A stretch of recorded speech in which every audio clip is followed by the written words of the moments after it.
আছো আজও তুমি ভুলিনি তো। আমাকে জড়িয়ে ধর না, অনেকদিন আমাকে কেউ জড়িয়ে ধরে না। আমার বুকে জানিস একজন আছে, তুই আমাকে জড়িয়ে ধরবি? এ জীবনে পাওয়া উপহারের মাঝে তুমি সবচেয়ে দামি। আরে তুমি তুমি ওকে চেনো? আরে না, আমি কিভাবে চিনবো? তোমার চোখ তো অন্য কথা বলে, মনে হচ্ছে তুমি মেয়েটাকে চেনো। আরে না, এসব পাগলিকে আমি চিনবো কিভাবে বলো তো? তোমার মাথা নিশ্চয় না খারাপ হয়ে গেছে। ও মিথ্যা বলছে, আমাকে চেনে, ও আমাকে ভালোবাসে। এই পাগলি থামো,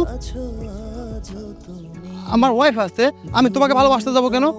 এই দেখো, তুমি ওর কথা একদম বিশ্বাস করো না। সবই ঠিক আছে, কিন্তু তুমি এত ভয় পাচ্ছ কেন? আরে না রে বাবা, কই ভয় পাচ্ছি?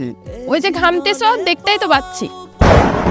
আরে এরকম একটা বেদঘুটে সিচুয়েশন, আর এমনিতেও তো কত গরম পড়ছে তাই না? তুমি না শুধু শুধু আমাকে সন্দেহ করছো, যার কারণে ঘামছি এত। ওকে, এই দেখছো তুমি না আমাকে এখনো সন্দেহ করতেছো, শেষ মিনিটটা পাগলিকে নিয়ে সন্দেহ করবা? তোর এই যেও না, শোনো।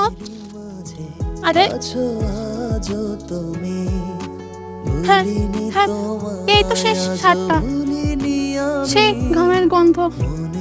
এই এই শার্টটা যার, তাকে এনে দাও না। কই কই সবাই কই?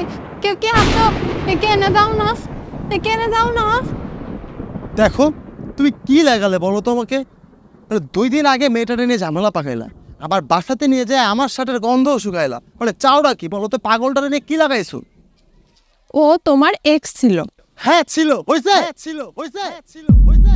এই মেয়েটাকে সুস্থ করার দায়িত্ব তোমার, তুমিই পারবে ওই মেয়েটাকে সুস্থ করতে। কি তুমি এই কথা বলছো? দেখো, ওর প্রতি মায়া আমারও আছে, কিন্তু আমাদের তো একটা সংসার হয়েছে, সংসারটা তো আর নষ্ট করতে পারি না, যার কারণে আমি আর তেমন কিছু তোমাকে বলিনি। আমারও মায়া হয়, আমারও কষ্ট হয়, আমিও চাই ওরা সুস্থ করতে, কিন্তু আমি তোমাকে বলতে পারিনি। যদি তুমি একটু রাগ করো। দেখো, এখানে রাগ বা ভয়ের কিছু নেই, তুমি ওই মেয়েটাকে সুস্থ করে তোলো, আমি শুধু এটাই চাই। আমি ভাবতাম তোমার ভিতরে ইগো অহংকার সব কিছু আছে, কিন্তু আজ থেকে আমি আমার স্ত্রীকে নতুন রূপে চিনলাম।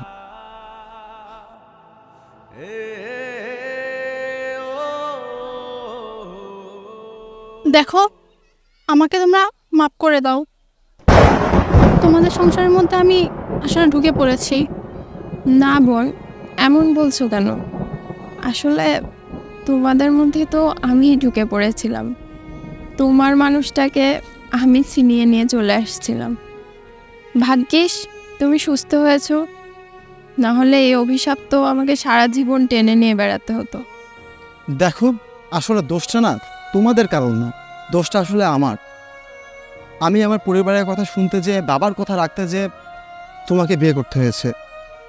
হ্যাঁ, সেক্ষেত্রে তোমারও তো বিয়ের কোনো ইচ্ছা ছিল না। যে ভুলটা হয়েছে সেই ভুলটা আমি শুধরে দিতে চাই, আমি নিজেই তোমাদের মধ্যে আর থাকতে চাই না। না, কোনো কথা না, আমি ফ্যামিলিকে ম্যানেজ করব। ডিভোর্স পেপার রেডি আছে, আমি সাইন করে দিয়েছি, তুমি সাইন করে দিও। ভালো থেকো তোমরা। আল্লাহ হাফেজ। পাওয়া উপহারের মাঝে তুমি সবচেয়ে দামি।